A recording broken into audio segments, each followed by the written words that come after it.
So we're back once again with another episode of the Creative Minds podcast. Just before we begin, just wanted to say thank you very much to everyone supporting so far. Any subscribes on YouTube, any general engagement goes a long way. Obviously, we're an independent podcast, so any support will help us keep going for as long as possible. I'm very privileged to be joined today by my good friend, Grace Flynn. Obviously, it goes without saying. I think so far it's been a bit of a sausage fest on the on the podcast. Obviously, I wanted to big up, one of my good friends, but also a woman in the industry who's been doing a lot of good things. You're a grafter and a very talented lady. So, Grace works on the bookings and programming at Fabric in London, which goes without saying it's one of the most iconic venues in the world. I wouldn't even say just the UK. I work alongside her on the artist management front. She works with huge acts in drum and bass like Bou Turno, brands such as Appetite, Elliot Schooling and Liam Palmer's brand. So I think that's probably, I've covered a fair few things there. That's probably about everything. So how are you and how's everything going? I'm good. I'm good. It's obviously post bank holiday, so it's been... I feel like it's so intense. I feel like we're so nearly at the end of summer, which I feel like we've been in summer for about 4 years.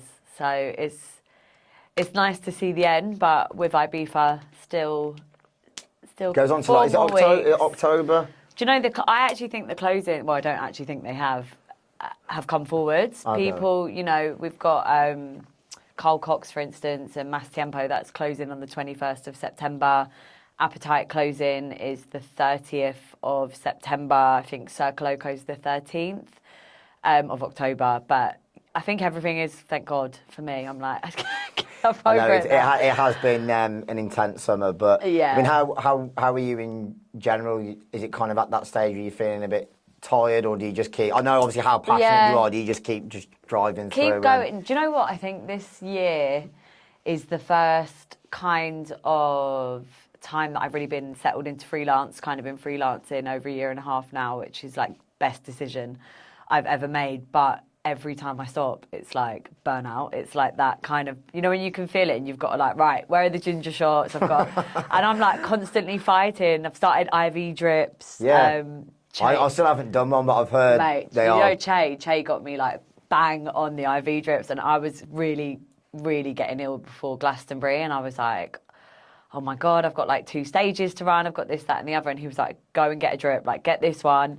He was like, I'll even pay for it, money back guarantee if you don't like it. I have seen a fair few people. I'm sure it was John Summit. I think when it gets that intense with the touring, he was mate, you feel like a new person. I had one before bank holiday. I had one do you know what? I think it's that, when you start, I'm really good at knowing my body. So when you start feeling that kind of tingle, if you get an IV drip, that's it. That's as far as it. It doesn't make you, obviously, you don't wake up the next day 100%, but I feel like you're not going into a full-blown... Yeah. Touch wood. Cold. But yeah, it's been amazing. I think we also, with COVID and kind of the downtime, I forgot how much it's summer's done, but then obviously for Fabric, Q4 is one of the busiest seasons. It doesn't stop. Then it's Art Basel, then it's Miami Music. No, we even didn't even say about ADA. And then it's Music Week, and then it's openings again. It is just Yeah, it's crazy. That's how sometimes as well, I've got a lot of respect for...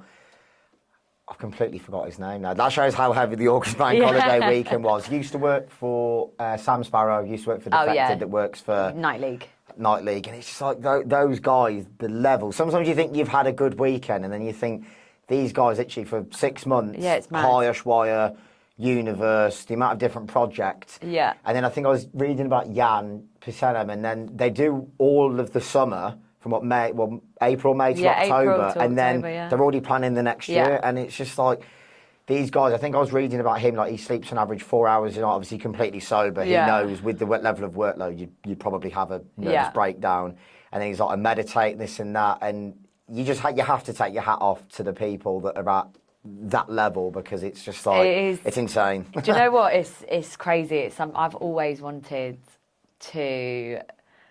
I've always thought I wanted the Ibiza, never wanted to be a season worker, but I, for a long time, thought, I could go and do, maybe work with the Night League or do this. And honestly, we've done 6 Appetite shows this summer, and I'm like, boys, I'm terrified for next year because it's probably going to be more. No, it's obviously amazing, but you know, especially if you're situated there, it's every people coming in and out, you're always drawn towards the party or doing something. And then if you're not situated there, it's the fly-in. You know, I would have been, by the end of the summer, I think I would have been to Ibiza like 9 times in and out from... Mad. Yeah. That's especially on top of all the other work that you're doing. Because we've done 5 and then I've got 3 more, So how do you find it working on the move? Because like you said, in terms of knowing your body and knowing my brain, when I went on tour for a bit, I quite struggled. I like moving about, but when you're on your phone all the time, you're on a laptop, you feel like you're going mental, it's a bit all over the place. How do you find it? I suppose because you always are on the move. Do you know what? I have like such ADHD, so I think I'm a natural born multitasker. Will absolutely leave the fridge door open and forget about it. Or like if I'm cleaning the house, I'm awful. I'll like start hoovering one room, then I'll put a wash on, then I'll come back. I'm like, you've not finished one job. Like, half the house is done. But I think in terms of, I'm very reactive. I'm definitely someone that I think people would say I get stuff done. So if you ask me to do something, I'm in the moment. I'm like, right, solution. So I think in that sense, it works for me. I think I also I work on quite a high stress level because... I think you have to though, don't you? Yeah, and that's the only when thing... you get to this kind of level that you're at, not in a big heady way that I'm at, it's like, unless you can be reactive and you can be resilient and cope with stress, you can't work at that level. Yeah. And I'm not saying that's acceptable, that's just the reality of the industry. And, and you can either deal with it or you can't, sink or swim. Yeah, to be exactly. honest. And that's the only time for me where I struggle when I'm travelling or when I'm... is if I'm hard on myself because I miss something, because I don't like missing things, and other people's response time. And that is where all the boys who work with me, because we only work with men in this thing, we'll say that is the only time that I'm like, because I'm so, I struggle with that, and that's when I get overwhelmed, that's when I get frustrated, when I've got like 101 things on. But other than that, I think I'm so used to it now. I think, you know, even the job I was in before, working for like Afro Nation, and I was doing Rolling Loud Portugal, there was so much travel involved. So I feel like that really set me up in a really good way to kind of shift into freelance world and doing what I'm doing now, which, you know, I'm very thankful for Will Fanobi for the opportunity. Yeah, no, that's wicked. So I suppose it makes sense then to go right the way back. Obviously, you're not that old, of course, but... back to uni. So you're London born and bred, West London girl. How was it growing up in London in terms of, like, I suppose London itself, like your upbringing? I know that we spoke before, it seems like you're very close with your dad, like, for instance. Like, talk to me a bit about, like, your upbringing, family, London. My upbringing, I'm Greek, Cypriot, and I'm Irish. So as you can imagine, I've got about 1,000 cousins. All my family live really close. Music was like a massive...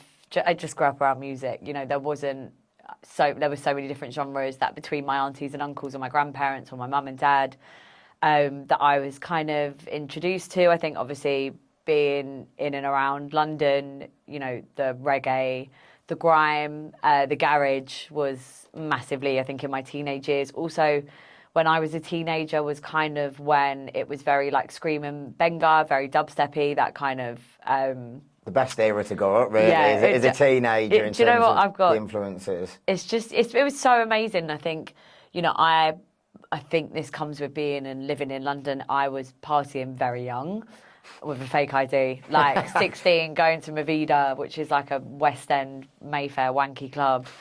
And that was like my introduction. Then we used to go to Oceana, and we'd go on a... Like, I look back and I think, how the fuck did my mum let me? She obviously just didn't know or didn't really realise, but we would be like 17 and we'd go to Oceana Watford on a Monday. Then I'd tell my mum I was going to had a science project or something too. I'd stay at my mate Frankie's, and Frankie's mum just didn't care about... She was like, as long as you get to school, that's it, I don't care. So we used to go to Oceana on a Monday, like... Get in at 4, sleep till 7. It's mad, isn't go it? to school. We must have stank of like probably drinking vodka Red Bull back then, and that was just our normal Mondays and Fridays. And then my sister was like a massive introduction, which is hilarious because she'll say she like absolutely knows nothing about DJs or electronic music, but she went to uni in Liverpool and she was really close friends with like Andrew Hill, who's now at Skiddle. Tremaine Worth, who's got his own booking agency. Silver Bumper. Yeah. Oh, no way. Small world. Yeah, so I met all of them. I used to go up. I used to finish school on a Friday, get in my car, drive up to Liverpool, go out for the weekend and drive back on a Sunday. So I was like really introduced to... Where would you go back then?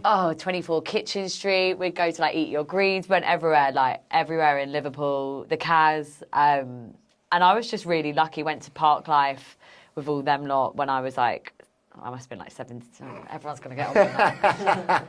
Sorry, guys. It happened, mate. It happened. No, exactly. But I just like, I think it was a bit different back then as well. I think, you know, I was just so lucky to be exposed to all of that. And it's so funny how many people I met through my sister that are now working in the industry. But I just loved it, fell in love with it, like loved Swamp 81 was a massive influence for me, which is how I met one man who I now manage, you know, I didn't meet Scream through that, but I met like Benton, Johnny Banger, all of those London lot that was such an influence. That was when, you know, Close One, met all of them.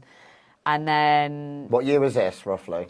That would have been... How old am I now? How old am I now? Sometimes I've that. Am I 30 probably or like 31? 2013. 2013. Yeah.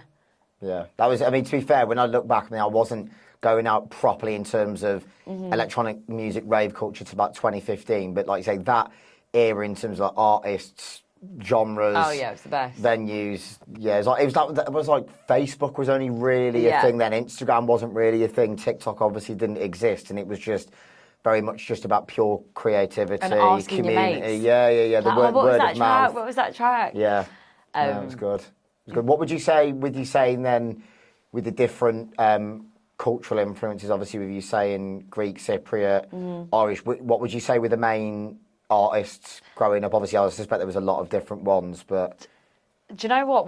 Not a lot of my so my nan was Greek on my dad's side, and I don't really remember. I don't really associate music with her that much. I associate it a lot with my mum and dad, and my granddad was like a massive.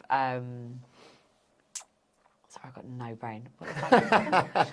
That's why we waited until Wednesday. We didn't do Monday or Tuesday. What is that fucking music? It's 80s, right. Sorry, I'm back in the mix. 70s, We'll cut that bit out. No, don't need to. It's cool. It's cool. My granddad was a massive blues fan. Okay. So Muddy Waters, all of that kind of influence. And then my nan, very much like the Supremes, Diana Ross, Motown. Yeah. That was what my grandparents would play. I had a massive influence from kind of black music that originated in America, and you know, I think shaped a lot of music actually, which makes sense where I followed from that into a lot of what you're doing now. And the music I love. And then my dad absolutely loves Johnny Cash, Frank Sinatra. Yeah, can't beat Johnny Cash.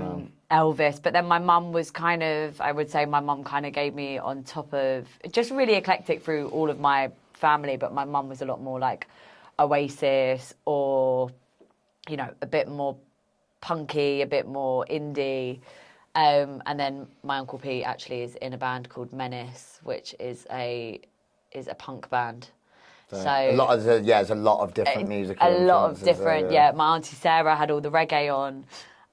Just kind of, there wasn't really, for me to be in the house and have different music, you know, if you go into a family party, it's mental because every song under the sun gets played. But just kind of a lot of it through my parents, and then I think that kind of grew, you know, when I would hear a lot of, you know, say when Jamie Jones was doing his kind of movement and that kind of house music was really coming through in 2012, 2013, you know, a lot of the samples that were being used, I would maybe know the original because my nan used to play that, you know, in the house. And I've just always had this really, I was a massive like LimeWire digger back in the day. I just have had parents this like... dealing with the amount of viruses you put the family computer up with. I just had like a massive fascination, I think, since I think my mum and dad would say they always knew I was going to work in music. I was like, it just always was the only, I mean, I said it from like 12, but... I think it does go to show that it's only when you look back now, I was quite similar. Look, where I grew up, I was saying to Lawrence from NQ about the fact it's only when you grow up and then you look back at all the different musical influences from your family.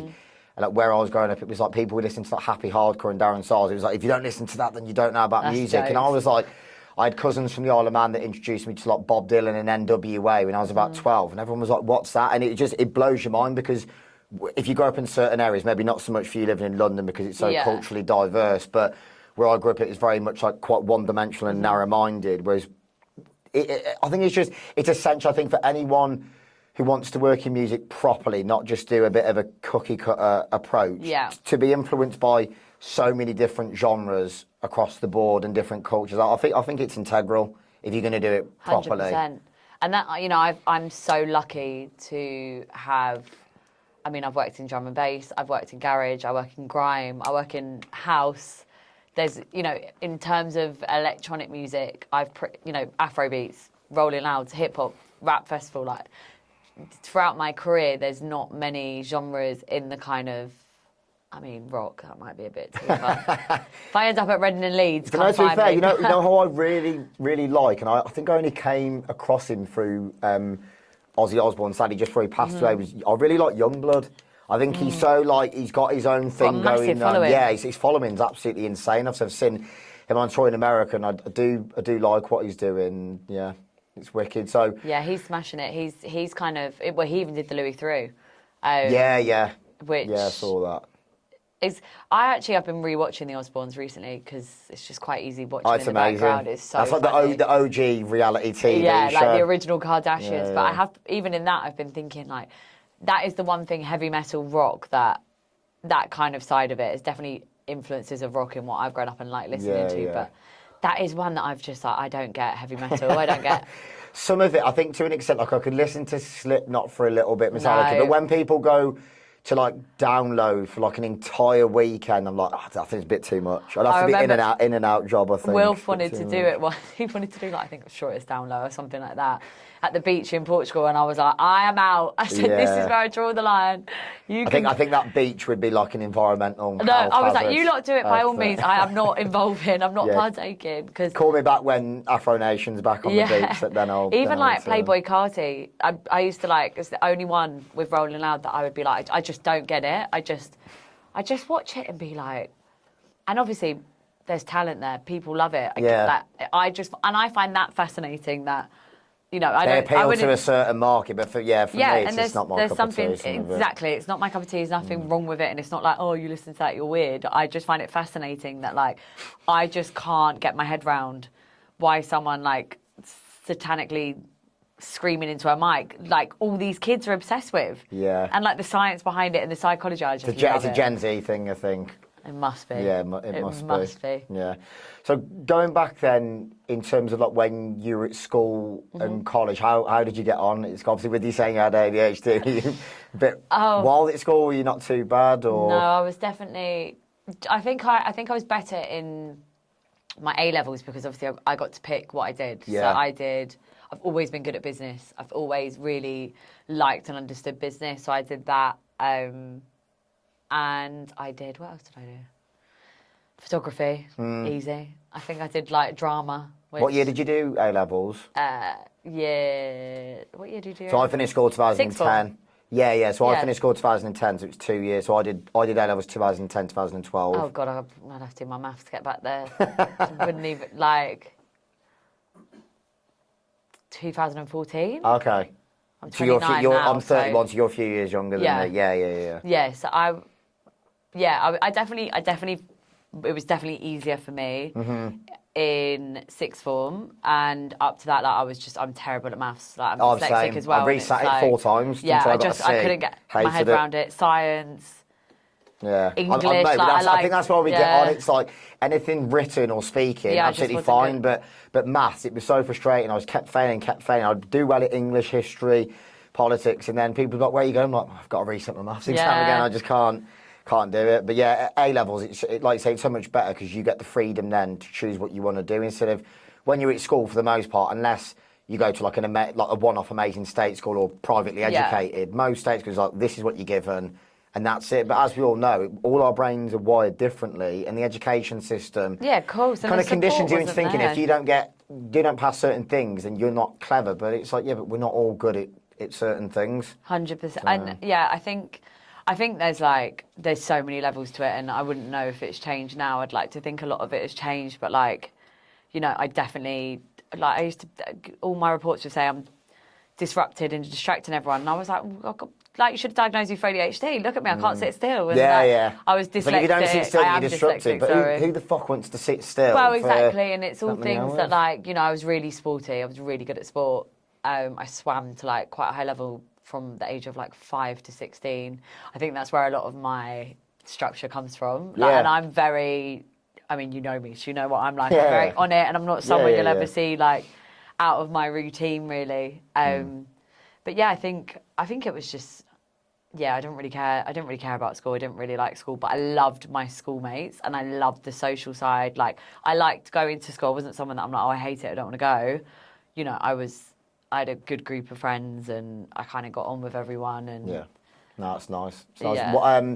So did you go to uni after college or straight into work? Yeah, so did sixth form, did my A-levels, and then I went straight to uni, which I actually was going to go to Liverpool, and on my results day outperformed what my predicted grades were, and kind of was like, I've done Liverpool. Obviously at this point I've been going for like 2-3 years, every Friday or park life opportunity I had. Completed it already. So I'd literally completed it. So I had also got into Leeds, so I was maybe going to go to Leeds, and then I don't know why, I also think I'm a little bit psychic and I'm a bit like in tune with all that. So I just had, like, Newcastle, one of my friends was going, didn't really know anyone who went there, but I've just had this, like... Newcastle's class. Yeah, I just had this, like... Amazing. I've got family there. It is unreal, especially if you're uni. Yeah. My cousin did history at their uni of Newcastle. They're from, like, round Durham way, and she's like, it's just, the people are friendly, it's up north, it's not that Southerners aren't friendly. No, but like, I wouldn't want to go to uni in London at all, but I ended up on the day ringing and being like, these are my great, and I think it was like the best one for, I did marketing management, and you need it, was it 3 A's or 2 A's? Yeah, you need good grades. They've got one of the best business schools in the country, and they were just like, yeah, come on then. So I went. So really last minute. Was it the case that, because probably similar to me, I didn't do that well first year, did resits, and then second year just grafted next level, and then all my original unis, like they're all like BB, like 3Bs, something like that, and then in the end, same as you, came out with good grades, just grafted, and then it was like, oh, I can actually go to these unis now instead. I don't think I even applied to Newcastle. God knows what. That's class though, that is. But it was like, Newcastle was a massive influence on my career. Like, I would say from the minute I was kind of set, I think I was like a street team rep for Festival, and that was kind of, at this point I already knew that I wanted to go into music, and this is the most maddest full circle thing you'll ever hear. I was at Parklife when I was, not Parklife, sorry, I got Parklife from brain. Hideout, basically the same thing. I was at Hideout Festival when I must have been 17. And I was, because I had a fake ID, because I remember I had my sister's mate Ariana's ongoing theme here. We need to see this fake ID. How you lot were letting me into all these clubs and raves at 17, 16? Got the gift of the gab, mate. You got the... Oh, do you know what I'm like, but I'll get in anywhere. I was there and I saw this girl on the side of stage, and it was Scream was playing, it was at Calypso. And I was watching her, and she had like this headpiece like back there. You would have like had a headpiece like mic on. And she was just like having a tequila, having a dance, but like you could tell she was on job. Like, it wasn't like partying, it was like cutting about, getting stuff done, then like having a bit of fun with the DJ, then going, but like on job. And I was like, I want to do that. And I think before then, I'd always know, I basically took my course knowing that I wanted to go into like music, marketing or management, wanted to be a manager, I wanted to, literally both the things I do now anyway. But that was my reasoning behind picking that, because I wasn't that fussed on uni. I think my parents really wanted me to go to uni. And for the social side of it, I'm so glad I did. And like, I didn't even, my course was fine. There's nothing I didn't like about it. But I always knew I wanted to work in music, right? And obviously music is all networking. It's all who you know. Yeah, and I knew, by that point, I knew that. And fast forward, like a couple of jobs into when I finished uni and then went into music, I went for a job interview at a company which I'm going to hold because you're going to know who they are. I went for a job interview, and the first call, I had this call with this girl, and she was like, look, I really like you. You're going to have to come meet one of the directors, but, I think you're a great fit for the thing. So they were like, can you come up on the train and come and have this interview?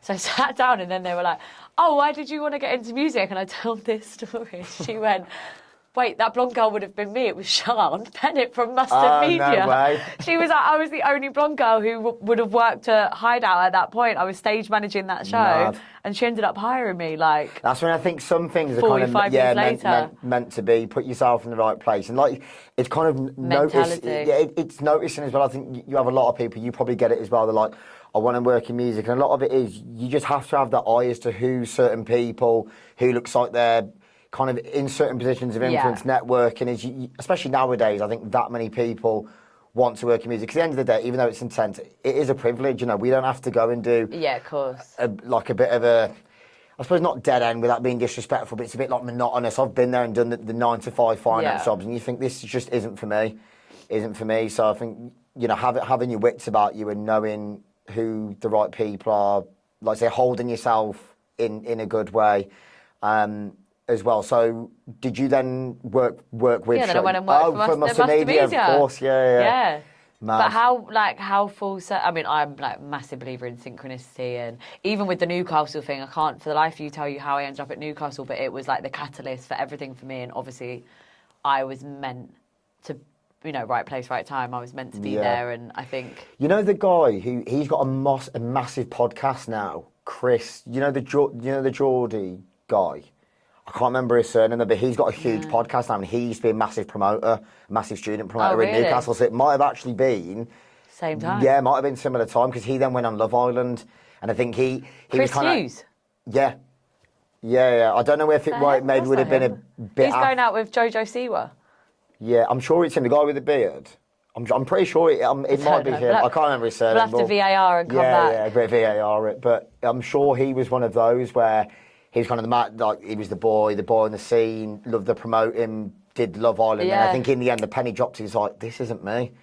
It's not who I am. And obviously I'm now going to go on Love Island. Well, I think it was after Love Island. I think then it was kind of like, you. I'm kind of being something I'm not. And then now he's, you know, like very, very switched on. He's a bit like Joe Rogan or Stephen Bartlett in terms of the variety of guests that he has on. But I suspect he probably would have been similar time. And do you know Bammy as well? He's quite a big promoter in Newcastle. But I think he might be a bit younger. Yeah. Bit younger than you but as well. It's funny, there's a couple of people that in like the part, like Kurt, who's Josh's. Yeah. Like that were like, oh, I knew who you were. And there's a few people this year that and it's so funny to me, and I guess it's what I've done since and X, Y, Z, but to me, like I ran a night in Newcastle, so we did it at Digital and we did it at World Headquarters, did a couple of warehouse ones, and it was me and a guy called Alex Eason, who's, you know, still a very good friend, and he actually like is killing it in property now, doesn't work in music, absolutely smashing what he does. But even stuff like that, I remember I had the conversation with Kurt in Ibiza recently, and I was like, that's so weird. Like that. Now, do you know, I've got a lot of love for Kurt. He's wicked. You know how it is at times. Some people get to a certain level, and then, you know, like egos creeping with him. They're just like the nicest people ever. They'll look after you if you go to hide and seek or you and me or whatever. It's just, you know, just really humble, down to earth. But they've worked hard. They've done well for themselves. And people like that, you want to see them do well. 100%. Definitely. But so with the time you were there then around Digital, Patrick Topping must have just broken through with Hot Creations in Paradise. Yeah. So Patrick was like going like this, and we had like, this would have been Richie Ahmed was established by then as well. And like, they were like that residents. Was when Tech House was just like fully coming up. And we would have had, you know, I worked with a lot of people now that you think you just would never. And they've just gone to this stratospheric level. Yeah, and I was very much there at the beginning of that. I remember Patrick did like it was on the Quayside day party, and I remember we went and we were like, oh my God, it was so good. And that would have been before, you know, now it's like you could do the stadium or something. You don't even realise at the time you're part of history. Yeah. It's only when you look back and you're like, they're like legacy level moments, and you're like, but that's the thing, because you just love going out and you're passionate about the music, you unintentionally fall into something that ends up in the history books. But yeah, that's wicked. So how was your time at Mustard Media? Because obviously there's... Loved it. Is it Ed? Yeah. Yeah, there's obviously Sean, who were like the main kind of people you were working with. Obviously, they work on big projects as well. Yeah, Ed, Robin, Ollie and Sean were the main people when I was there. Loved working there. Was amazing. Learnt so much from them. I moved up to Manchester for a little bit. And I love Manchester. Is their office in the city centre? Is yeah, it Fallow? Queen Street. Yeah, Queen Street. Yeah. And that I don't think that's their office anymore. So No, is it they in Fallow Fields? No, I can't remember whether Ed said No, it. I think they're in Ancoats. Oh, is it Ancoats? Yeah. Is it? Yeah, yeah. I'm sure. Well, when I was, well, God knows, they could be anywhere. Could be in Cheshire for all I know at the moment. I'm not too sure where their office is, but no, they were amazing. They learnt so much, worked really closely with Sian, and you know she's wicked. Obviously, Lauren Lowe Song's wife, isn't it? Yeah, yeah. I was looking at a lineup the other day when I was speaking to Lawrence. But I went to the Parklife after party in 2016, and it was Armand Van Helden, Jasper James, Patrick Toppin, and Sean Bennett was obviously on there. And yeah, she's like her and Lauren, just Lauren's getting lovely people. Like, yeah, you just want to see them do well. Oh, 100%. All of the Mustard lot, you know, and it was such a.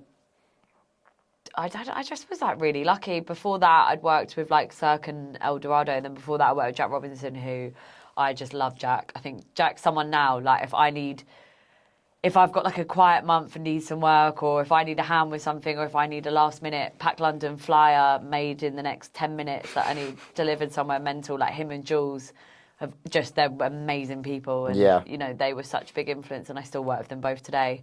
Do you think in that environment as well with Mustard, you all kind of had your own like unique qualities and like things you brought to the table, you just bounced off each other in a creative environment, like you all learn off one another? Yeah, it was a really small, at the time, you know, it was a really small business. I was kind of working on all the music side. That's actually how I got into working with Afro Nation and Rolling Loud, was through being there. But yeah, I loved everyone on the team. It was such a good place to work, and you know, it was a case of post lockdown when I left, and you know, the opportunity came up. For the only thing I didn't like about Mustard, and this isn't a criticism to them, is I love being on site and I love seeing the fruition of my work. Whereas when you're an agency and you're not a core team, obviously stuff you're doing abroad or other places, obviously you'd be more than welcome to go. Yeah. But you're not part of that core team that's taken over, and that was. I totally agree with you there. I think when you work on a project start to finish, obviously it's not in an egotistic way. You want to be there to experience it, so you can be proud. And that's how I get my gratification. 100%, I'm exactly the same. Job totally. satisfaction for me is when I stand there see it all and I unfold. take a minute and I'm like, right, we've done this. Like that's just how I work best as a person. And I think it was just like, it was time. We'd been through lockdown, been through COVID. I'd learned so much from then. And, you know, for when I left Mustard, it was time for me to just go into a new chapter, and it was time. You kind of know, don't you, in yourself? Yeah. You know, things naturally run their course. And I think sometimes it's healthy as well to, you know, keep pushing yourself and then work on other things. But what so I know they work on everything, don't they? I know they do like Hideout, they do, and like, do they do Parklife as well? I'm not too sure what they're currently doing, but previously they've done Parklife, they've done Hideout, they did obviously Afro Nation and Rolling Loud, they've done Terminal V. I worked on when I was there. Is it Edinburgh? Yeah. That looks that's class, wicked. Fly Open Air I worked on when I was there. Nice. What was your favourite project? One that sticks out from your time there. I know it's probably quite difficult with everything you just rolled off. Yeah, obviously, like Rolling Loud's has always been a big one for me from the start. But I loved, and do you know what? I was the golden era of Warehouse and Parklife. It was like Ollie Ryder. Yeah. 2016, James Pryor, 2017. James Crossan. That was the best time for me. I think the year I went, 2016, I think it was the Circus stage, which was like Dixon, Yusuf. I think Paradise was like Rich Ahmed, back to back Patrick Toppin. As I said, just musically, it was next level. I'm glad, and it's no disrespect to Parklife, Creamfields. Obviously, times move on. Yeah. Even like the crowd changes, things are different. But I am so glad I got to experience it back then. It's not good now, but I think we all mature a bit. Our tastes change and like doing different things. But yeah, I totally even now agree. they're a great. Like I love Kayla and a lot of their team. I just love working with them. Like, I think as much as they're now a part of a bigger entity, their core team are just, you know, they're one. I mean, I love Mancunians, but they're just they're the same. I think the part of what my family are like and the part of London I'm from. I think, you know, I said that to my mum the other day. I said, what did I say? I was like, I associate myself with Mancunians. She was like, but you're not from Manchester. I was like, well, they just are people I affiliate with. I feel the same in some respects, even though I'm not from Birmingham, living here for 10 years. Obviously, I'm fortunate, obviously, working with, like, David and Dale, obviously yourself. There's a lot of times where I feel like I don't feel like I'm from where I'm from. And there's nothing wrong with that. It's like some people, they do. And I'll never say, like, oh, I'm not from here. But I think sometimes you just feel a closer affiliation to certain areas and certain people, and there's nothing wrong with that. And what a privilege that we're able to, like, go to other parts of the country and be like, you lot are a bit of me. That's how, Scousers, the same, Geordies. Can't beat, Scousers, Mancunians, Geordies. I think the further north... Yorkshire. I have to say that because Ellie Rocket will kill me. Oh, yeah, of course. So, after Mustard Media, so did you leave then just after COVID? Yes, COVID? I left just after. I got an opportunity, like I said, to work direct with Obi and Wilf on. It made more sense for them at the time. It made more sense for me at the time, and went straight. We would have still sort of been in lockdown though, because I remember. It was like towards 2021, wasn't it? Supposedly going to do these like sit-down raves in Malta, and it was. Thank God they didn't go ahead, honestly. But that was when, kind of left there, and I was at Event Horizon, it was called at the time. It's now the Malachite Group. I was at Event Horizon for, I think, like 3+ years. And that was, do you know what? That got me out of electronic music in a way that I didn't think I would have ever wanted to. Became very full circle by the end, because Wilf came up to me and was like, Jesus, we need to get you back in the club. But... yeah, it was an amazing, like, I'm so grateful for my time that I had at Event Horizon, because, I mean, I got to travel the world. I went to Ghana, I went to Puerto Rico, I went to Detroit, I went to places I would never probably have gone. They're just amazing, like you say, culturally. Oh, yeah. I think it definitely humbles you, because I think we're probably all a bit guilty at times. You chase the next thing, and you go to those places, and you're like, man, we're lucky, man. 100%. The lives we have. But like you say, culturally, you just feel like you're part of something that you never imagined you would be. Yeah, I mean, I've never been to Africa, but South America, I've done like Ecuador and Colombia and Peru, and just the culture, it's just so raw and organic. There's nothing really manufactured. It's just so, we are what we are. Yeah. Takes or leave us, it's... And just even to like, do you know what I loved? I mean, I loved working with Roll Now, because like I love their team, and they were just, that was kind of my main project within the company. But what I loved about my work that I did on Afro Nation was, as much as it wasn't day to day, as much as it wasn't, because my focus was the other thing, and also it, wouldn't have felt right being at the forefront of a culture that I'm not part of. But being able to go and like be educated, and I love Afrobeats, I love Amapiano now, but wouldn't have, I would have known who Burner and Wizkid were. But the knowledge I gained, and the respect, and even like the food I got to try. Do you know what I mean? There was so much. 100%.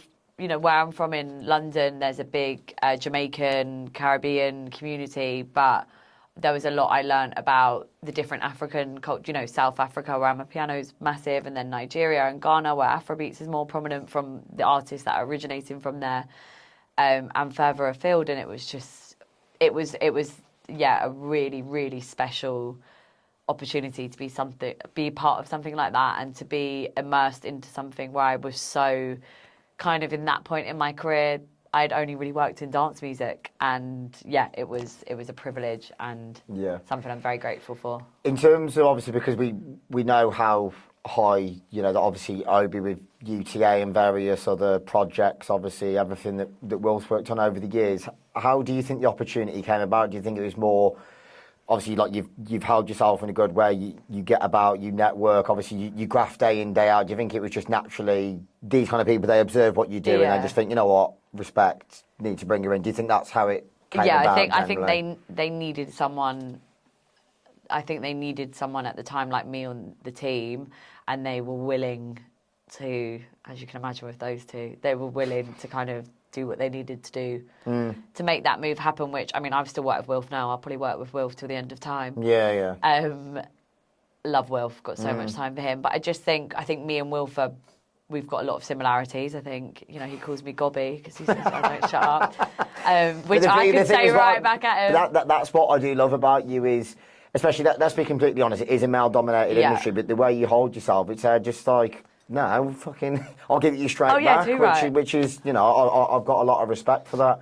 Because, you know, like, you know, we all have banter, but at the same time, it's just like, no, I'll give it you back. Oh, so no, I rate it, mate. I think that is fully. something that they think, like, they think I'm absolutely mental, but I think in a way that them two are mental. So I'm like, they've met their maker. Maker. And I think, match, you know, if you spoke to anyone at Fabric or Ellis or anyone I work with, they'd probably all say the same. They're like, just not afraid to. Yeah. Which I think, you do have to be, I think, especially as you climb the ladder. I think you have to be able to hold your own. Obviously, there's always mutual respect, but it's like that's how it has to be at times, definitely. So moving on from Rolling Loud and Afro Nation, then is that where we're getting more into Fabric? Yeah. So I left. So I had a lot. There was a lot, it was a transitional period in my life, I think. There was, you know, personal stuff at home going on that was changing. It was in the middle of, like, the Malachite group was coming and Event Horizon was going and stuff started to change. And Wilf had decided to leave and it was only right that I went with Wilf, obviously. Yeah. And I think it was the right time for me as well. I think with, you know, they were no longer working on Rolling Loud. And I did start to do some work on Afro Nation, but it was, you know, I've got so much respect for them keeping me in that job and, you know, making things work. But it wasn't, I needed a change, mainly due to personal reasons. And I think sometimes in life you need a shake up. Yeah, of course. They call it your Saturn return, I think I was in at the time. But Wilf he did come up to me and he was like, yeah, kid. Yeah, like awful impression of Wilf. But he was like, we need to get you back into dance movie. He was like, you're just not yourself. And keeps putting you back in, doesn't it? It definitely was the right time for me to get back into it. And he just gave me the opportunity. I'd kind of already started helping Turno with stuff, bit unofficially, just on a friendly, like he'd asked me my advice for marketing and things. And it just kind of made sense, you know. He was like, look, like Frank already asked your opinion on Picks to Post and whatever. We need someone to come do Boo. They just signed Disruptor at the time.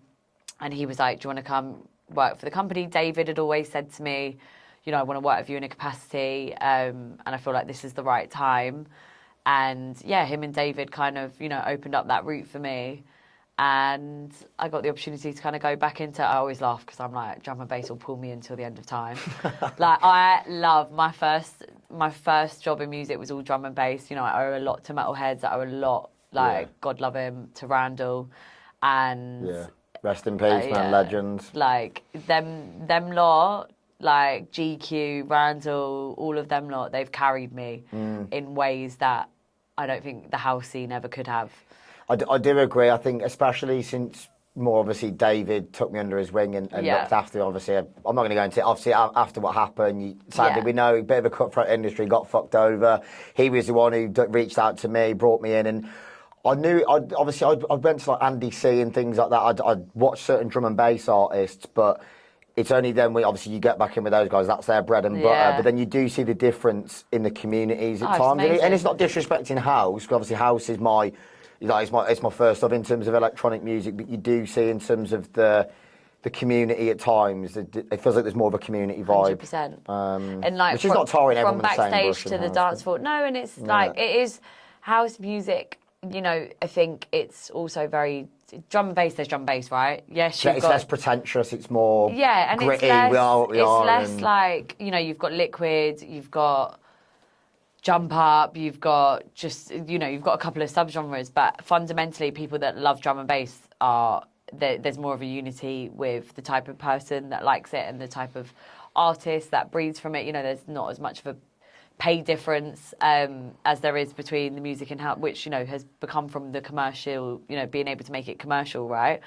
And I just think that drum and bass is so pure and it's so from the roots of underground, and it's so embedded in, it's a feeling, right? If you get drum and bass and you get the culture, then you just will understand what I'm saying. Whereas house music is something that came from that 100%. What was coming out of Detroit and Chicago and New York was exactly that. I think some of the roots and foundations, and obviously this is something I highly respect about you. You have the respect for the culture, and even though there's certain elements that we don't come from like our families, it's wanting to be educated and wanting to respect that instead of being a culture vulture and wanting to be like, oh, I'm part of something which technically we are a part of it, but it's organically, you affiliate with the right people. You're there to be educated rather than just wanting to take from someone else's culture, which I do think that there's definitely been elements where people, through elements of privilege, have taken from like house, and it's like, well, you're not really respecting, whether it's financially or just culture, you're not paying homage to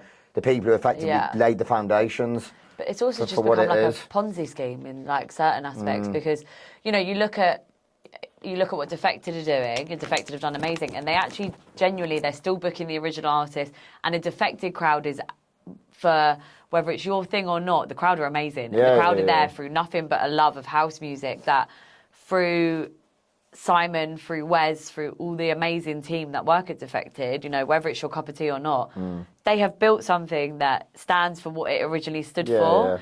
And I just think, I think we saw that in Jamie's set at Junction 2. For us, for our generation, that is 2012, 2013 house, those songs. And those DJs have done a lot of giving back. There's a lot that they do. But I think there's a disconnect where things have got like to this kind of level. It's almost like when it gets to America, which is so ironic. And I saw this on a podcast recently being like, how mad is it that the UK is so far ahead in terms of house music when it came from America? And very backwards, isn't it? It's so backwards. And it did come from America. That's where the whole sound come from. It's not like drum and bass where it was made in the UK. But what I will say is it's the capitalism on it, and it's the money that's been thrown into it, and 100%. It's this kind of superstar. And I'm talking even higher. I'm talking like David Guetta, Calvin Harris, this kind of like level above that you see a lot in Ibiza. No wonder there's a disconnect. There's nothing to connect to. And, there's nothing. And I think for me, that is where the money has ruined certain aspects of house music. And I think we're seeing that in the tech house world with the parties and the kind of crowds that are coming through at the moment with everything that's going on in Ibiza. That's why I love Circle Oka still, and I love Paradise still, because it's still people our age that were there in the beginning and get it, and the phones are away, and it's I'm not saying that there's not, someone's going to come at me now with something 20 phones out, but it's the feeling. It's the feeling we had. We were introduced to music through very different routes to what the kids are now, and I think the disconnect of only being able to get, back in our day, it was literally like LimeWire, or you'd be in the club and you couldn't Shazam, someone would hear that song and you'd have to like message your mate and be like, do you know what I mean? You'd have to hum it and hope that someone knew the track ID. And it was like you had to fight for it. Whereas now these kids, you don't have to fight for it. If someone's posted 100 TikToks of it, that's it. It's viral. It's amazing. And it's like you're not even listening to the song. You're cottoning onto a trend. And I think that disconnect for me is where a lot of the community has been lost in the house scene, as opposed to drum and bass. Whereas I think because drum and bass is more controlled, and also they're still playing the same tunes from 20 years ago and they're still going off, it's still connecting. Yeah, no, 100%. And that is what does concern me at times. It's like, I know there's the argument sometimes around privilege is you can't help the environment you're born into, whether you're poor or whether you're rich, but what does concern me is obviously there's been, especially in the UK, cost of living crisis, gulf between rich and poor, and then it's becoming harder for, in some cases, working class talent to make it actually properly come from the culture. And then you'll have other cases where people are kind of bandwagoning and jumping on other people's cultures, but because they can effectively just buy their way in, it makes the route a hell of a lot easier. I mean, I'm not using people as scapegoats, like I say. You can't help if you're born into wealth, and you can't help that. Yeah. But at the same time, you have to have that level of respect to be willing to be educated. But like I've worked with, I'm not going to name names, but I've worked with a very famous artist recently who I thought was an absolute twat. Comes from a lot of privilege, and I just thought, like, yes, their talent. Don't get me wrong, talent isn't an equation. But I definitely thought that there was a disconnect because of, and that's the first time actually. There's a couple of other artists you hear stories of you know, family being in very high places or X, Y, Z. And again, it's not to take away from the talent, but it's like, if you have a privilege of, from the age of 14, you've been bought the top equipment and you're getting, your family are paying for top DJs to give you lessons and X, Y, Z. Chances are you're probably going to make it. Or your dad has a contact that can get you into a magazine, get you the front cover of Mix Mag or wherever, just because that's their contact through. You know, obviously it's going to move faster, and obviously it's going to be. And I'm not talking like, I'm talking like million followers top level. I'm talking like there's a couple of people I think in that stream that have grown to the fame very quickly, and a lot of it, whether people would know it or not, is to do with kind of family and financial circumstances. Whether that's a bad thing or not, I mean, it's an endless debate. But I do think it is definitely harder for almost like the mid, and I hate to use this word, but like the mid-tier DJs, where, you know, when you're up and coming, you're hungry, right? And it's like it's actually jumping out of that bracket from, you're earning a couple of £1,000s a week, which obviously to a lot of people is great money, but when you look at the money that's being thrown into electronic music at the moment, like and all the money that comes off, right? Because I think people listening to this will probably be more in tune, but people like my friends, I'm like, once you take a management fee off, the tour manager off, you take the booking agent's fee off, you take X, Y, you know, the hotel, if it's a delivered deal and X, Y, Z, like they're not actually walking home with a lot of that money that they're putting in the bank at that level. And I think there's been a real disconnect because people are charging so much or outpricing, right? That's my pet peeve, is when you get these festivals that want to go into a new territory and they'll go to a 20 grand DJ. Well, we'll give you 30 grand. So then they're going to do that. And it's like, you're just completely cutting out all the promoters that have been grafting and building it up. But it's become a disconnect. And I think the people that are actually getting hurt the most is, because I think you're always going to need a DJ who's on the, you know, people always want to support someone on their first warm-up slot. You know, at the club, we look for collectives that are up and coming to do room free, or, you know, I'm very conscious of that. But it's actually like that middle tier that I think are struggling to get out of that middle tier. And I think as well, it comes back to the whole TikTok culture, where some of it becomes a bandwagon effect, and it becomes more of who's the kind of personality on TikTok. Whereas musically, you know, there are some people who are very good at marketing, they are very talented as DJs and producers, but it becomes very fickle and people get followed for the wrong reasons, and then the actual proper culture and the real quality part ends up getting left behind, which, at times, I know we can both relate, obviously, from sometimes a Lab 11 perspective, sometimes a Fabric perspective. Sometimes it can be disheartening and it is frustrating.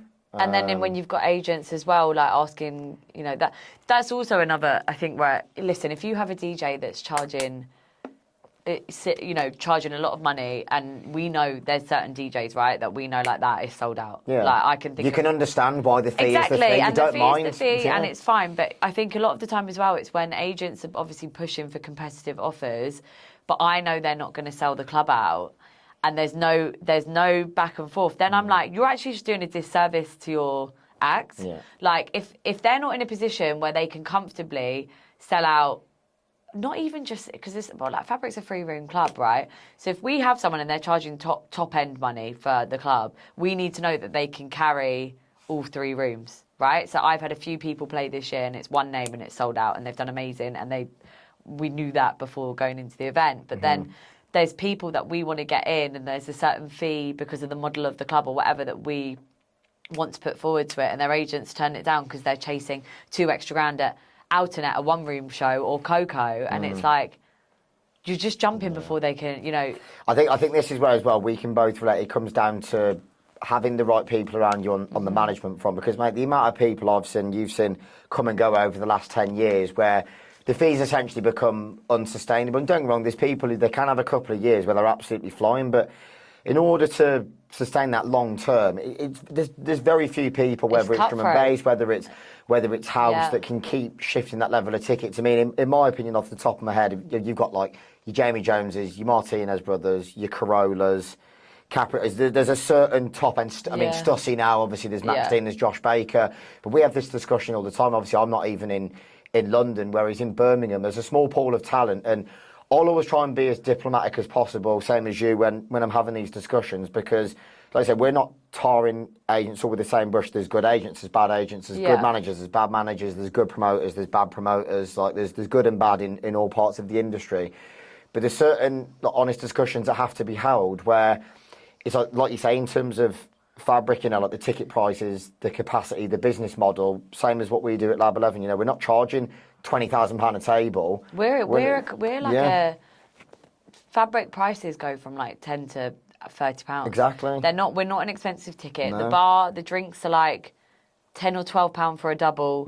But for London, that's fair. But we pride ourselves on that's a big part of what fabric stands for and why fabric will always be a reasonable. We're never going to go because we can. We will. That's not what fabric was built on. That's not the model. But I actually, on the flip side of that, I have like 3 really exciting bookings for Q4 that have done it because they love the club and they want to do it, and they could have got more money elsewhere. This is what I was going to say. But it's been amazing. When you've got a club that's as good as fabric in terms of, just even the interior, the infrastructure, it feels like you're going into a different world when you go down those stairs.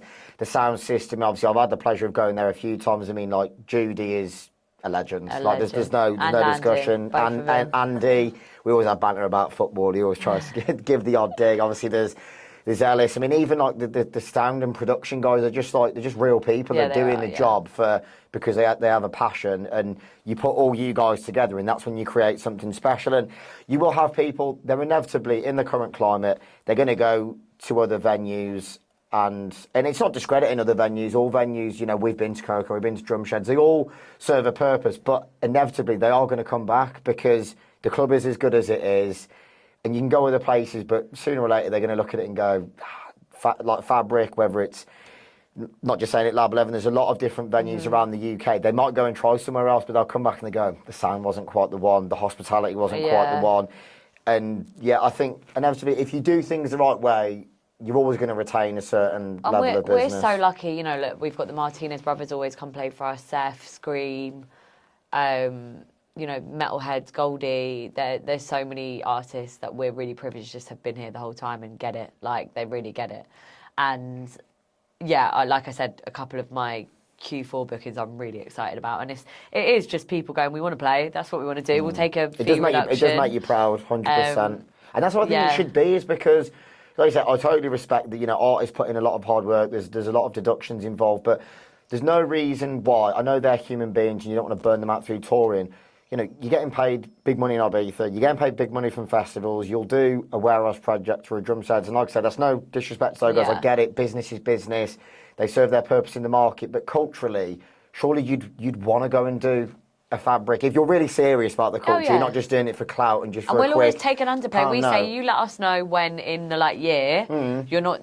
Obviously, we get it. You want to do a headline. As a manager, I would push my artists to do, keep growing the headline. But then I'd look at, the Metalheads model that I learned through them when I first started working with them is and I swear by this, I think that's why they're still selling out every show they do to this day, and they're amazing, is because they'll go from Village, then they'll go to Coco, then they'll go to Fabric, then they'll go.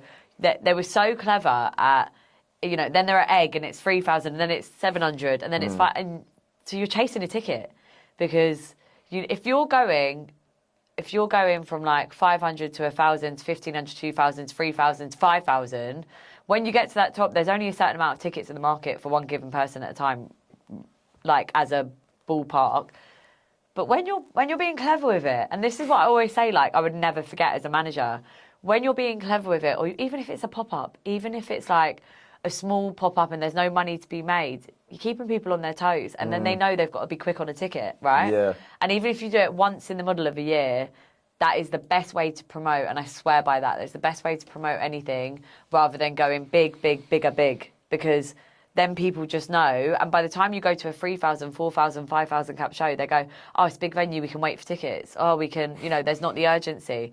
Whereas if you're chopping and changing in a clever, structured way, I just think that. I think as well, yourself, it's a way of giving back to your community, giving back to your fan base. 100%. I think that's where, obviously I've seen the work you do with Bou, with Turno, other people as well. It's, especially nowadays, you have to have that connection with your fan base. And if you just do big venue, there inevitably becomes a disconnect, I think, in the end. Whereas if you're close up and personal, intimate, you're proper dialed in with your fan base, whether it's, engaging online or in person, I think it's crucial, I think, for that longevity having a proper fan base, and that's 100%. what's crazy is the amount of managers. He's like, you're not understanding the most fundamental thing. It's the fans, yeah. Is the fans. 100%. It's crazy. And that's why I think you're not quite to be a manager. No, Are you? no, 100%, and that is what it.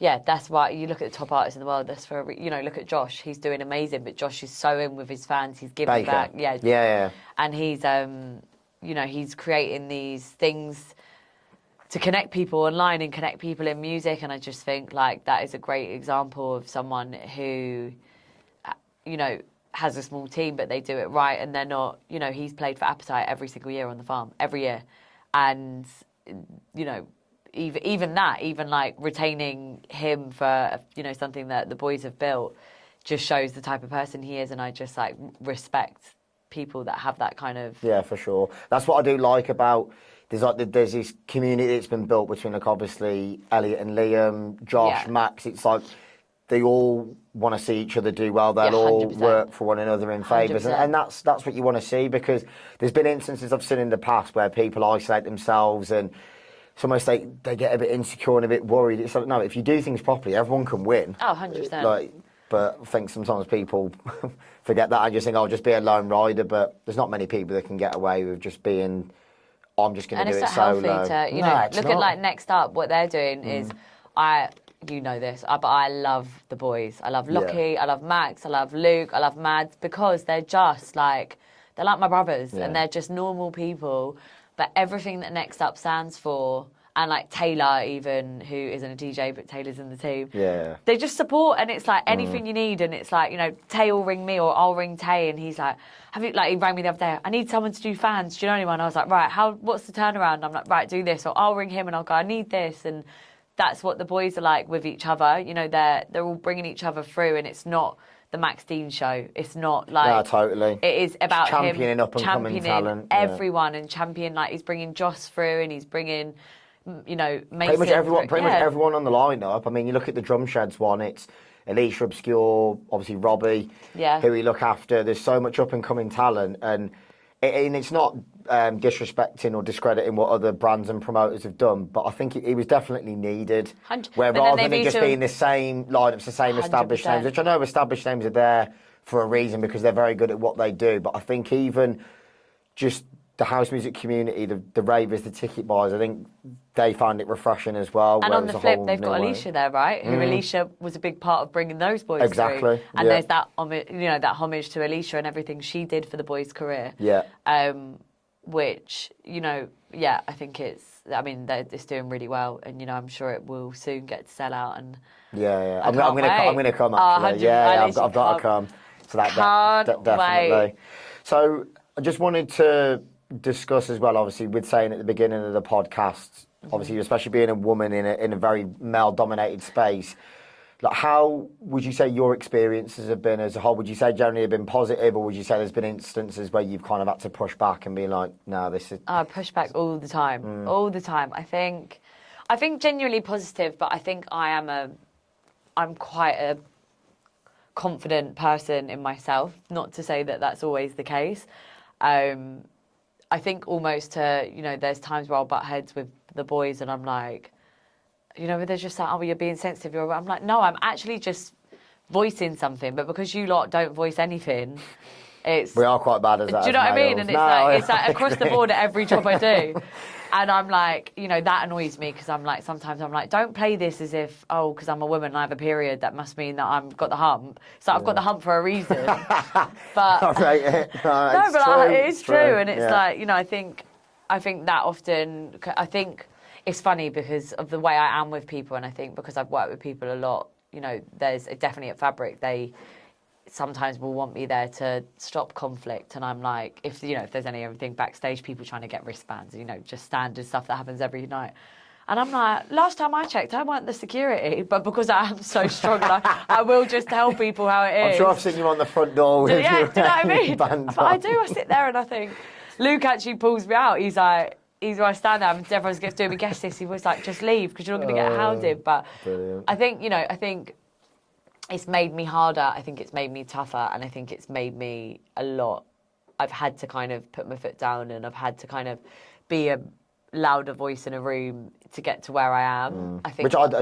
it shouldn't have to be like that, really, No. should it? No, it shouldn't. But Do you feel like things have changed from when you first started out to now? Do you feel like there has been positive progression there, or do you think it's not actually changed that much? I don't know. I couldn't answer. I'd like to think so, but I genuinely work mainly with men. So, and I think all the kind of men I work with are very, like, respect me and, you know, are very, it's a working dynamic that I've been in for a long while, right? I've worked with, even fabric, I worked with fabric before I came back and worked with fabric. So it's hard for me to judge having not gone back into an environment I don't know. Yeah. And yeah, I think like, look, there's stuff that's happened to me over my career, and there's actually stuff at the hands of women that has happened to me that I just look back on now and I think that is absolutely mental. That you know, like, stuff I was told to, like, Obviously, we won't go into detail. Yeah, no, I'm I'm actually trying to think of the way. It's not even I don't want to talk about it. It's how to best articulate it. But like, there was a situation with me with an artist on a lineup once who was like literally harassing me to the point the like guy I was with at the time was like, Grace, this is fucked. He was like, I can't believe. He was like, you need to tell the people you work for. Yeah. And I was like, oh, you know, I was so young, and I just look back now and I think I thought like I was the problem. And when I did raise it, you know, I was just told, oh, you're a pretty girl. They're not going to believe. They're going to think like you're sticking it on him and rah rah rah. And I actually got like let go from that job. Not because of this, but like a few weeks after, when it just didn't really make sense. Best thing that ever happened. This is it. It's like sometimes it's shit at the time. There's my God. certain things have happened with me, and then at the time, obviously, with the whole previous management situation, and obviously coming in with David at the time, you're there, like, you put so much blood, sweat, and tears into something, and then bang. But there's a bigger plan, and there's a bigger picture. This is what I'm saying, mate. And I would have stayed. I'm so loyal. I would have stayed at this. I would just know I would have stayed there because I'm, you know, I don't move like that. But but that experience for me, well, blessed in disguise, but also just made me think. I was sat in a boardroom with two women who had the message, and one of them had my back, and the other one, and I mean, he was literally like a big like artist at the time, and was saying like, if I don't go on a date with him, he's gonna tell everyone I'm like a racist and a drug addict and all stuff that's just absolutely not true about me. But he was like, I'm gonna put you on blast on the internet if you don't come round my house or if you don't let me take you out for dinner. And it's disgusting. But you know, like mental and. But mate, sadly, this is a part of the industry, mate. It happens. Yeah. And there's like, you know, there's manipulation. But I mean, it's not widespread. But there's certain instances where sadly egos, drugs, drink is involved, and people suddenly think that they can literally do whatever they want. And but there was like no protection of me at that point, and I was like 22. I was like young, and I look back. That could have made you throw in the towel, like as in like 100%. Just quit the industry and just be like, I don't want to be a part of this. And I just look back now, and I just think, thank God that I was with this boy at the time, and he like worked in music and was, because I probably just would have been like, oh, whatever, he's a weirdo, because I couldn't be bothered to like create a drama, and I just think. That for me was a big and I think. Fuck you, by the way. In it, I say it was after, but no, that for me was a big turning point where I realised at that point in my career that I had to look out for myself. And that was the biggest lesson of that was that is where you're going to get manipulated. That is where you're going to get manipulated, and that is where you're going to have people say stuff and judge you and. You know, that was when I just went, right, I need to make myself known for. But I think the good thing is, I think because people know you that well and what you're like, is I don't think it would have been believed. I know because people have gone. Oh, of course it would have. Off. Like, not a chance. I was so young. That was like... Not even just your age, just as how you are as a character. If you had a bad track record, people might have had doubts. But I think because that many people know you for who you are, 100%. Genuinely, people would just understand. Also, now I just like kick him in the head, but.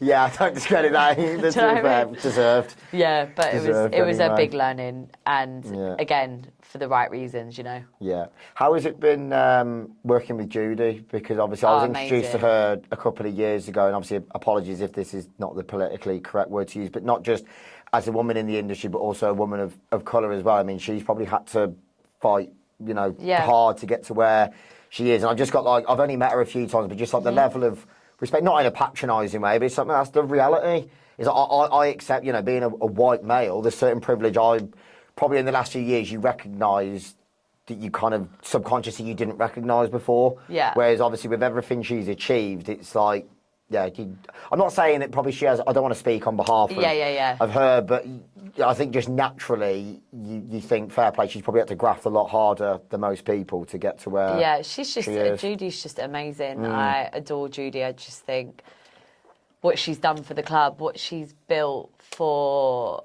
you know, fabric, the kind of reputation she has. Everyone loves her. I've never met anyone that's not like. Yeah. She's a grafter. I've seen photos of her with like Rihanna and that, and I think that when Rihanna's having photos with you, you're like, nah, she's a true, she's a don, man. No, she's just someone that like is, you know, she's built that club. Same with Andy, both of them. Just it's incredible what she's done and the relationship she has.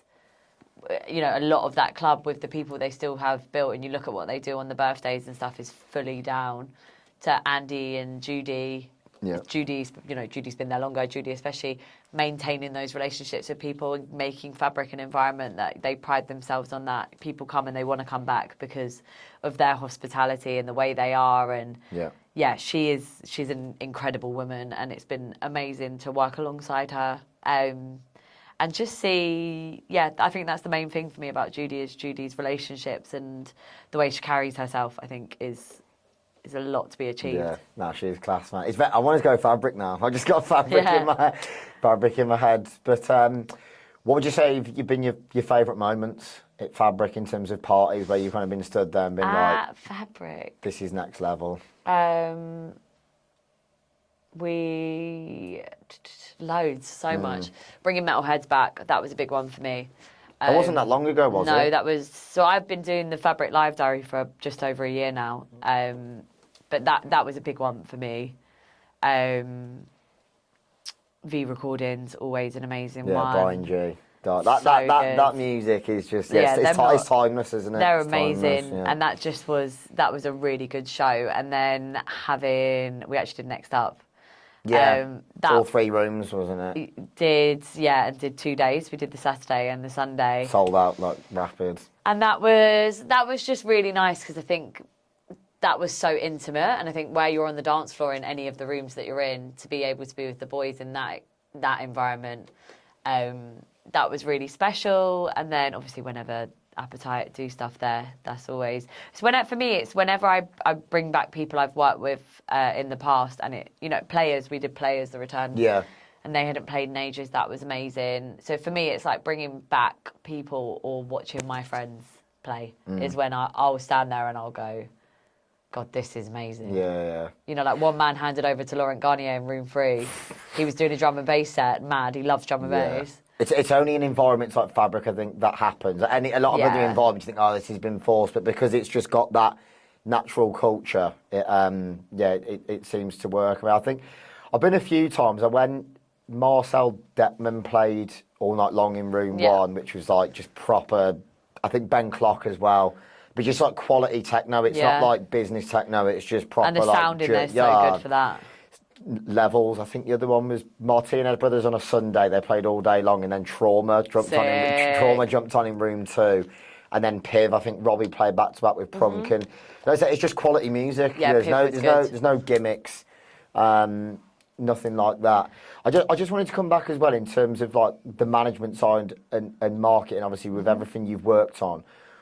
What do you think makes a good manager and like someone who's good at marketing, especially nowadays because it's just so competitive and saturated? There's so much noise with social media. Like, what do you think personally makes? I think a good manager is a good listener, but also being able to. We touched on this earlier, but like being able to put your artist before the money and being able to actually look at someone's well-being and schedule and downtime. I think that's very much at the hands of a manager. Yeah. And a big responsibility of what you're being paid for. I think in terms of marketing, I always say, like, make your own lane, do your own stuff. You know, it's something that I do a lot. It's not one size fits all. What I work on with Disruptor is completely different to what I do with Turno, and what I do with Turno is completely different to what I do with Bou. And knowing the individual, isn't it? I know you've got very close relationships, obviously, with all the artists, and like I say, I think in terms of manager actually respecting their boundaries, but also understanding like that's your identity, this is your 100%. personality, this is your especially taste. with artists, like going, it's different. Even with a brand, there's always a tone of voice and stuff you want to follow and continuity that you want. But like, I think there's a talent, if I don't say it myself, in being able to take someone else's brand and tone of voice. And, a lot of people here probably see posts from Bou or Turno and don't realise that I've written them or I've done them. But it's being able to know someone to like the core of them, that you are able to do stuff that does feel like them and that makes sense for them within their brand. Yeah, totally. Because I think you see now, not just some artists, but when people have got like social media managers or like even footballers, and it just comes across as so disingenuous. Like, say a footballer loses a game, they haven't been asked, and then they'll write something. It's like, it's just clearly not you. Yeah, it's so like, blatantly and the chat obvious. GBT captions kill me. I just think generally at times, I know, like for instance, you'll like give them a hand, but they still do a lot of their own 100%. stuff. But we I have think meetings. That's part of like being good is part of collaboration, right? Yeah, It's of never course. just like I've never worked and I wouldn't want to work on a client where it is solely handed over, nothing. They go like, there's no tone of voice, there's no emojis they like using or little things like that. I like to do deep dives, which has come from mustard into a brand before I kind of collaborate with any person or event. Yeah, definitely. No, I like the. I think I've taken a few things on board there. Anyway, just a few more questions then before we wrap up. So a few quick fires. What would you say? I mean, I know what you're going to say. Best festival in the world that you've been to. Glastonbury. I still haven't been. Which that's mad. That is criminal. Obviously, next year is the fallow year, isn't it? So I'm planning 2027, 100%.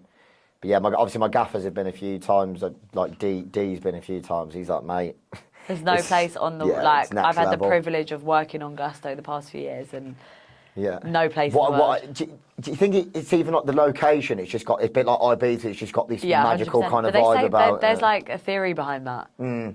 Ibiza is the same. Like, and I think people say places like that will either spit you up and chew you out, or they'll take you in for life. And I'm a firm believer in that, especially for Ibiza. Has it done a bit of both? Fucking. So I've had some wild times there. But I think anytime anything's ever gone wrong for me in Ibiza, it's because I've had to face something. It's also ruled by Scorpio, and I'm a Scorpio, so. No, I like it. What would you say best UK club venue? I suppose Fabric, obviously. I suppose it would have been, Judy would have been like, what have you just said there? Oh no, but like even before I worked there, 100, like that isn't even me working at Fabric. That is a fact. No, I agree, to be honest. I mean, in fairness, it's a club and it's not. I had a good experience when James played with John Summit at Coco, like fair play in terms of the interior, the hospitality and things. But in terms of club, Fabric for me, 100%. Nothing beats it. What would you say best set you've seen at Glastonbury? Best set I've seen? Oh, I would say when I did Risky Roads last year and we had like Rough Squad, Crop to Femme. We had Frisco come out of his boy. That would be my highlight. Nice. Best club in Ibiza? Best? Oh, it's not there anymore. Underground. Oh, yeah. I thought you were going to say DC10. No, I wouldn't. I don't really have a favourite after that. They're all a bit. No. Funny enough, obviously with Ibiza, how's the season been with Sheen Roy and amazing. Appetite? Yeah, been amazing. It's a great club, great venue to work with. Obviously a bit newer compared to the others, but the interiors, it's like, is it like a casino? It's like proper bougie. It's next to the casino, but it's a one room, it's a great size, got like a smoking terrace. The 3D mapping's wicked as well. Yeah, it's wicked. It's a really cool venue. I met him at ADE briefly and I'd spoke to him a few times. The guy from Stoke with the grey hair, who's the promoter there, the older chap. What, Danny? Yes. Yeah, Danny. He used to own Pasha. Yeah. So I was only Danny because Will. I was deep diving around certain promoters, and obviously I realised that he'd done all this. He still does the stuff with Pete Tong now, IMS. Yeah. And I was just reading about his backstory. Oh yeah, he's wicked. He's amazing. And I met him in an Irish pub. He was sat there, and I went, That is so "That's funny. Danny." And I went up to him and said, "Oh, sorry to bother you." I said, "I was reading an article about you." He's like, "You're right, son." And He's lovely. Yeah, he's he's a nice wicked. chap. Really nice chap. Best club outside of the UK. Best club outside of the UK. God, I can't remember last time I went clubbing outside the UK. Well, other than IB, I'm trying to like not. I'm gonna guess. I'm gonna say Brett in Brett Amsterdam. is sick. Yeah, Brett is sick. Brett, anything in Amsterdam, the Dutch has just got it so right. The Dutch are my favourite people to party with. Yeah, 100%. I think I love it over there. Yeah, Brett is a great club. I think Shelter, Brett, anything in Amsterdam. Best festival outside of the UK. Best festival outside of the UK. I love Dimensions. That's a good one. They Croatia. do that really well. Yeah. Yeah. That's when you mentioned about Hideout earlier on. I went to Sonus in 2019, the same place they do that, and that was obviously you look out onto the Adriatic Sea, and it's just proper electronic music, isn't it? Love International as well. This year I got really FOMO. I was like, oh my god, I need to go there. Yeah. But they're just my like gaffer's always 6 day going about long that ones. as well. Back in is it Barbarella where they do it? But the same site as Dimensions, so it's Tisno. Yeah. No, class. What would you say then from your experiences, like as a whole, with everything you've done so far? What would you say is your proudest moments? Proudest moments.